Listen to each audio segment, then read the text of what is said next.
Law. 8. Make other people come to you. Use bait if necessary. Judgment. When you force the other person to act, you are the one in control. It is always better to make your opponent come to you, abandoning his own plans in the process. Lure him with fabulous gains, then attack. You hold the cards.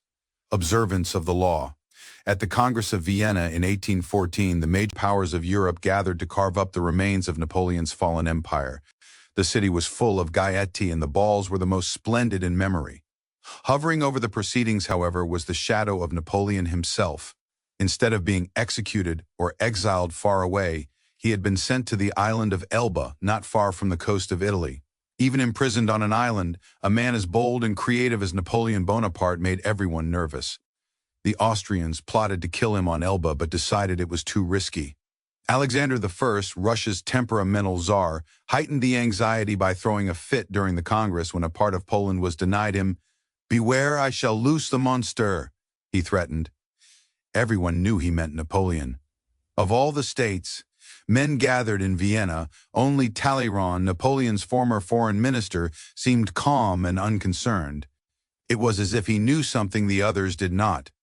Meanwhile, on the island of Elba, Napoleon's life was a mockery of his previous glory. As Elba's king, he had been allowed to form a court. There was a cook, a wardrobe mistress, an official pianist, and a handful of courtiers. All this was designed to humiliate Napoleon, and it seemed to work. That winter, however, there occurred a series of events so strange and dramatic they might have been scripted in a play. Elba was surrounded by British ships, their cannons covering all possible exit points. Yet somehow, in broad daylight on the 26th of February 1815, a ship with 900 men on board picked up Napoleon and put to sea. The English gave chase, but the ship got away. This almost impossible escape astonished the public throughout Europe and terrified the statesmen at the Congress of Vienna. Although it would have been safer to leave Europe, Napoleon not only chose to return to France, he raised the odds by marching on Paris with a tiny army, in hopes of recapturing the throne. His strategy worked. People of all classes threw themselves at his feet. An army under Marshal Ney sped from Paris to arrest him, but when the soldiers saw their beloved former leader, they changed sides. Napoleon was declared emperor again. Volunteers swelled the ranks of his new army. Delirium swept the country. In Paris, crowds went wild. The king who had replaced Napoleon fled the country. For the next 100 days, Napoleon ruled France. Soon, however, the giddiness subsided. France was bankrupt, its resources nearly exhausted, and there was little Napoleon could do about this. At the Battle of Waterloo, in June of that year, he was finally defeated for good. This time his enemies had learned their lesson. They exiled him to the barren island of Saint Helena, off the west coast of Africa. There, he had no more hope of escape. Interpretation. Only years later did the facts of Napoleon's dramatic escape from Elba come to light. Before he decided to attempt this bold move, visitors to his court had told him that he was more popular in France than ever, and that the country would embrace him again.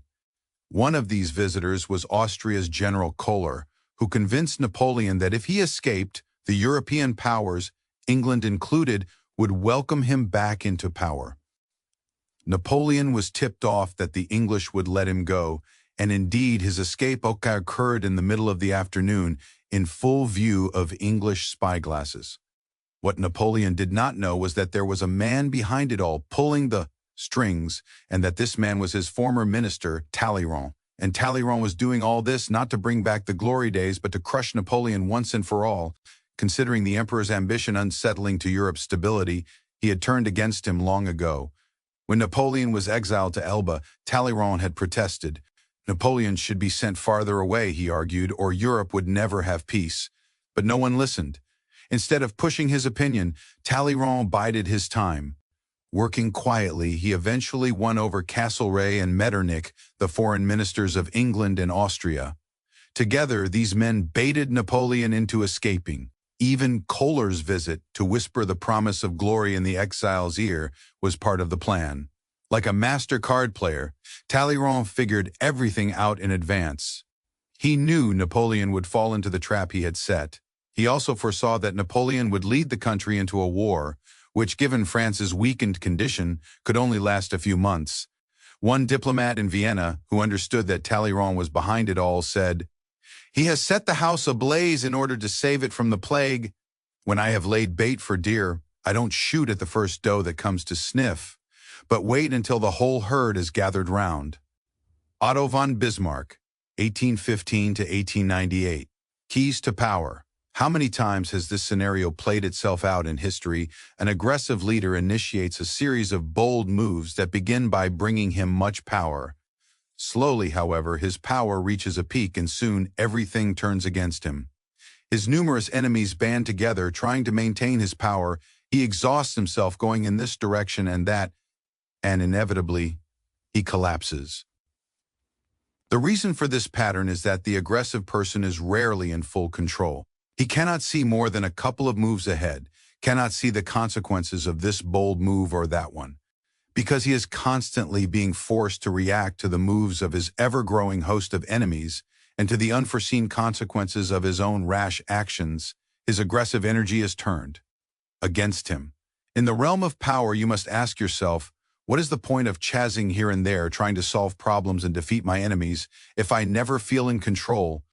Why am I always having to react to events instead of directing them?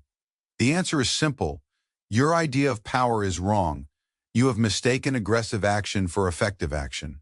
And most often, the most effective action is to stay back, keep calm, and let others be frustrated by the traps you lay for them, playing for long-term power rather than quick victory. Remember, the essence of power is the ability to keep the initiative, to get others to react to your moves, to keep your opponent and those around you on the defensive. When you make other people come to you, you suddenly become the one controlling the situation. And the one who has control has power. Two things must happen to place you in this position. You yourself must learn to master your emotions and never to be influenced by anger. Meanwhile, however, you must play on people's natural tendency to react angrily when pushed and baited. In the long run, the ability to make others come to you is a weapon far more powerful than any tool of aggression. Study how Talleyrand, the master of the art, performed this delicate trick. First, he overcame the urge to try to convince his fellow statesmen that they needed to banish Napoleon far away. It is only natural to want to persuade people by pleading your case, imposing your will with words. But this often turns against you. Few of Talleyrand's contemporaries believed Napoleon was still a threat, so that if he had spent a lot of energy trying to convince them, he would only have made himself look foolish. Instead, he held his tongue and his emotions in check. Most important of all, he laid Napoleon a sweet and irresistible trap. He knew the man's weakness, his impetuosity, his need for glory and the love of the masses, and he played all this to perfection. When Napoleon went for the bait, there was no danger that he might succeed and turn the tables on Talleyrand, who better than anyone knew France's depleted state. And even had Napoleon been able to overcome these difficulties, the likelihood of his success would have been greater were he able to choose his time and place of action. By setting the proper trap, Talleyrand took the time and place into his own hands. All of us have only so much energy, and there is a moment when our energies are at their peak. When you make the other person come to you, he wears himself out, wasting his energy on the trip. In the year 1905, Russia and Japan were at war. The Japanese had only recently begun to modernize their warships, so that the Russians had a stronger navy, but by spreading false information, the Japanese Marshal Togohei Hachiro baited the Russians into leaving their docks in the Baltic Sea, making them believe they could wipe out the Japanese fleet in one swift attack. The Russian fleet could not reach Japan by the quickest route, through the Strait of Gibraltar and then the Suez Canal into the Indian Ocean, because these were controlled by the British and Japan was an ally of Great Britain. They had to go around the Cape of Good Hope, at the southern tip of Africa, adding over more than 6,000 miles to the voyage. Once the fleet passed the Cape, the Japanese spread another false story. They were sailing to launch a counterattack. So the Russians made the entire journey to Japan on combat alert. By the time they arrived, their seamen were tense, exhausted, and overworked, while the Japanese had been waiting at their ease. Despite the odds and their lack of experience in modern naval warfare, the Japanese crushed the Russians. One added benefit of making the opponent come to you, as the Japanese had discovered with the Russians, is that it forces him to operate in your territory. Being on hostile ground will make him nervous and often he will rush his actions and make mistakes. For negotiations or meetings, it is always wise to lure others into your territory or the territory of your choice. You have your bearings while they see nothing familiar and are subtly placed on the defensive. Manipulation is a dangerous game. Once someone suspects he is being manipulated, it becomes harder and harder to control him. But when you make your opponent come to you, you create the illusion that he is controlling the situation. He does not feel the strings that pull him, just as Napoleon imagined that he himself was the master of his daring escape and return to power. Everything depends on the sweetness of your bait. If your trap is attractive enough, the turbulence of your enemy's emotions and desires will blind them to reality. The greedier they become, the more they can be led around. The great 19th century robber baron Daniel Drew was a master at playing the stock market. When he wanted a particular stock to be bought or sold, driving prices up or down, he rarely resorted to the direct approach. One of his tricks was to hurry through an exclusive club near Wall Street, obviously on his way to the stock exchange, and to pull out his customary red bandana to wipe his perspiring brow. A slip of paper would fall from this bandana that he would pretend not to notice. The club's members were always trying to foresee Drew's moves, and they would pounce on the paper, which invariably seemed to contain an inside tip on a stock. Word would spread, and members would buy or sell the stock in droves, playing perfectly into Drew's hands. If you can get other people to dig their own graves, why sweat yourself? Pickpockets work this to perfection. The key to picking a pocket is knowing which pocket contains the wallet. Experienced pickpockets often ply their trade in train stations and other places where there is a clearly marked sign reading, "Beware of pickpockets." Passers-by seeing the sign invariably feel for their wallet to make sure it is still there. For the watching pickpockets, this is like shooting fish in a barrel. Pickpockets have even been known to place their own "Beware of pickpockets" signs to ensure their success. When you are making people come to you, it is sometimes better to let them know you are forcing their hand. You give up. Deception for overt manipulation. The psychological ramifications are profound. The person who makes others come to him appears powerful and demands respect. Filippo Brunelleschi, the great Renaissance artist and architect, was a great practitioner of the art of making others come to him as a sign of his power.